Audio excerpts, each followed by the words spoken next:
में की है कटौती 4.5% से घटाकर 4%। 4 साल बाद हुई है कटौती और ब्याज दरें बिना बदलाव के रखी है 6.5% पर स्थिर। एमडीसी के 6 में से 4 सदस्यों ने कहा है ब्याज दरें रखी जाए स्थिर। इसके अलावा अक्टूबर की महंगाई थोड़ी सी रेंज से बाहर हुई है और चौथी तिमाही में महंगाई कम होने की उम्मीद और इसीलिए जीडीपी में भी अगर आप देखें तो अनुमान में की गई है कटौती।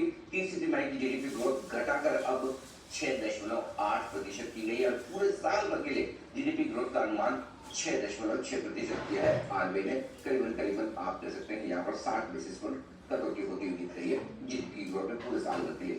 महंगाई का अनुमान भी लगाया है और अब तीसरी तिमाही में महंगाई का अनुमान बढ़ा है 4.8% से बढ़ाकर 5.7% और महंगाई पूरे साल भर के लिए यहाँ पर अनुमान 4.5% से 4.8% किया गया है और कुल मिलाकर सीआरआर की कटौती सिस्टम में लाएगी 1,16,000 करोड़ रुपए और संतुलित पॉलिसी महंगाई के साथ ग्रोथ और लिक्विडिटी पर भी है फोकस आरबीआई का।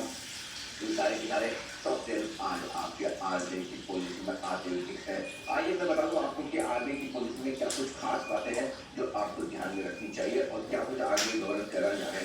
सबसे पहले और सबसे इम्पोर्टेंट बड़ी बात यह है कि आरबीआई की तरफ से लिक्विडिटी, ग्रोथ और महंगाई इन तीनों का बैलेंस बनाने की गई है कोशिश।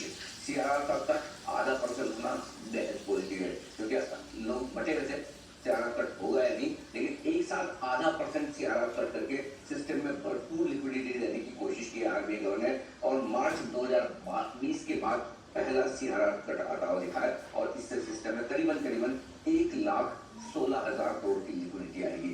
उम्मीद के मुताबिक जीडीपी ग्रोथ बढ़ाई गई है, जाहिर सी बात है 6.6% पर आई है और उम्मीद के मुताबिक ही महंगाई के अनुमान में हुई है बढ़ोतरी। लेकिन दो बड़ी चीजें जो बाजार के लिहाज से आपको ध्यान में रखनी है। पॉलिसी बाजार के लिए पॉजिटिव है, इसमें कहीं किसी को डाउट नहीं होना चाहिए और ऐसे में अब आपको बाजार के लिहाज से दो चीजों पर करना है फोकस, ऊपर और नीचे के लेवल्स क्या है। सबसे पहले अगर आप तेजी की पोजीशन में निफ्टी पर 24,575 ये आपका स्टॉप लॉस है इंट्राडे बेसिस पे, क्लोजिंग के तो दूर है 24,450 और बैंक निफ्टी पर इंट्राडे 53,000 का स्टॉप लॉस है।